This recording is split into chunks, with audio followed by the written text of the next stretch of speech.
How does someone go from being a serial procrastinator to one who actually gets things done well before the deadline? Well, that's a great question. In order to answer it, I need to take you 5 years back.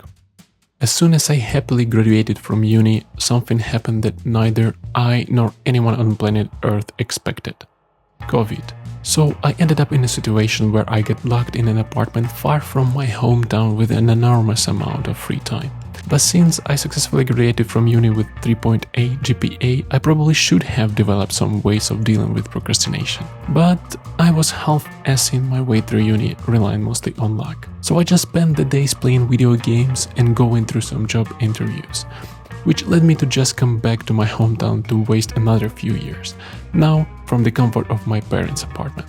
If only I could have made myself back then work on things that moved me forward in life, I would have been living a completely different life now. I've come a long way from those early days, and it wasn't a straight line to figure out how to improve my work habits. I want to share some of the things that I paid a really high price to learn, and most importantly the mindset behind them, so no matter what your circumstances are, you can successfully apply them to your own life. No matter if there's a deadline or not, which makes a huge difference. By the way, it works really well for ADHD too. Traditionally, people think beating procrastination is all about discipline, strict time management, or they just slap a lazy label on it. But the truth, procrastinators often work harder, just later, because now the task is sunk in stress and guilt. It's an avoidance loop, not laziness. Or maybe you think it's just your damn phone. Take it away and guess what? You're still avoiding. Cleaning, daydreaming, over-researching, anything to dodge what actually matters. And my favorite, if you really cared about the goal, you do it. But caring doesn't cancel fear. It doesn't erase overwhelm. The reality is procrastination isn't about being lazy. It is emotional, and most of the time it is fear. Sometimes it shows up as anxiety, sometimes as perfectionism.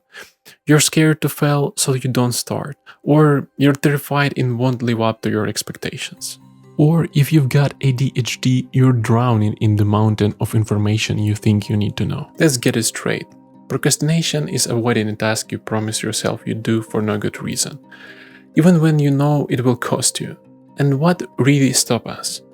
It's not laziness. It is emotion, and there's another layer to this, evolution. When we procrastinate, we're not just being distracted. We're choosing what is easier, quick dopamine hits. Sometimes it is scrolling Instagram, sometimes it is grabbing the sink like it holds the secrets of the universe. Different distractions, same mechanism. Let's go back to primal times. Survival wasn't about planning your life goals. It was about hunting, eating, surviving. No fridges, no meal prep. You hunt, you cook, you eat your 3 berries, and you pray your growling stomach doesn't call over the bear 2 caves down. Then you do it all over again. Survival was immediate. No deadlines, no delayed gratification, just the next moment. And we're still wired for that. So what are the tools to fight it? I have 2 answers, habits and mindset. One doesn't work without the other. We need daily tactics to overcome emotions and a bigger picture mindset to break the cycle for good. Habit 1. Frictionless. In order to diffuse the threat of the task, we need to limit uncertainty as much as possible.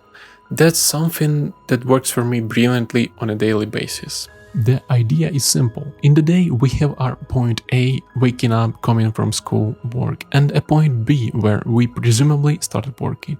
So we need to remove the friction between point A and point B. This way we lower threat and choice fatigue. Huge win for ADHD brains. All we need to do is to know step by step what we're going to do.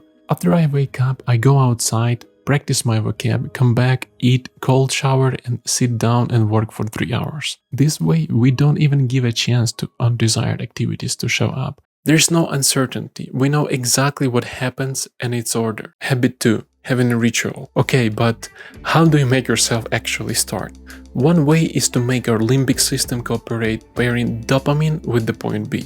When the time comes, make it as comfortable and enjoyable as possible. Set up nice light, bring a cup of tea, a little snack, turn on some lo-fi beats and get to work. If it is a difficult conversation, pick a nice and calming place. Get into your why and listen to a calming music before. Create a positive association with the task. This way you have less negative emotions like floating around the task. Habit 3. Hemingway Bridge.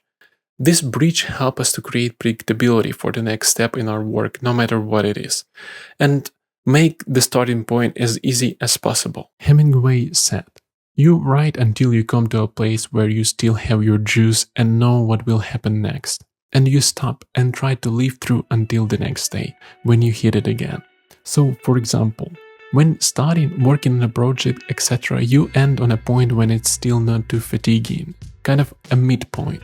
This way you know exactly what to do next, and you leave a note for yourself on what's going to happen next, a short to-do list. This way you basically ease in the flow and it doesn't feel heavy next time. Habit 4. Change your environment. You have probably noticed that in certain environments you procrastinate more.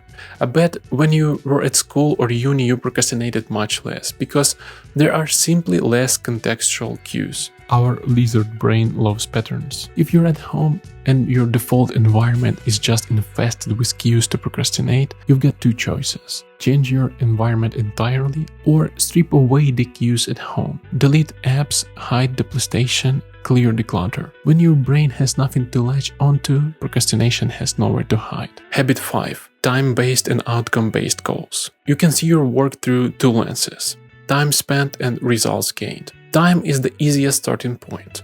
That's how I began. Just setting a timer for 1-2 hours and getting to work. Even if I didn't achieve much, at least I did something. And something is always better than nothing, because when you're moving, you're going somewhere. When you're not, you're definitely going nowhere. Once you build that habit, you can shift focus to outcomes. Ask yourself, what do you actually want to achieve in that time?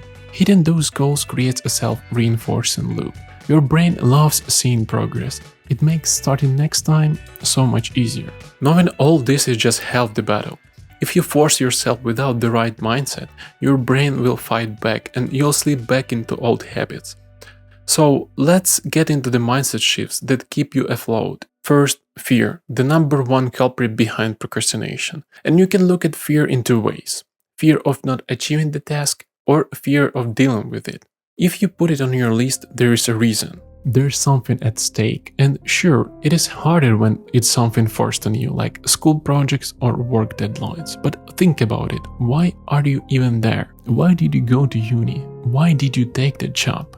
If there is no real why behind it, it's no wonder you keep putting it off. But if there is, tapping into that can be a game changer. I'm not saying it makes everything easy. It doesn't, but the stakes matter. You're robbing yourself of your own well-being by delaying what matters. The faster you face it, the less intimidating it becomes. What about the tasks without deadlines? Those are the ones that change everything. Writing that book, filming that movie, getting in shape, and they are the hardest because there is no one breathing down your neck. That's when I have to pull out the big guns. Regret. It's not easy, I guess my brain fights back, but knowing that my time here is limited and I want so much out of life, that pushes me every time. This is the ultimate deadline. And listen, no matter how good or bad you are with progress, show yourself some damn compassion. I have this mental model: the past doesn't exist. It helps in ways I can't explain, but whatever happened before, it doesn't define what comes next. Yeah, I mean, it shapes you, but it doesn't own you. Even deep-rooted traumas can be rewired with right effort. So, if you slip up, don't hang yourself on it. Learn and move forward. That's how you get better at fighting procrastination.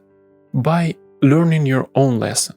Every video out there, including mine, can give you tools, strategies, habits, but the truth, when it comes to your life, it is complicated, it is messy, and it is yours to figure out.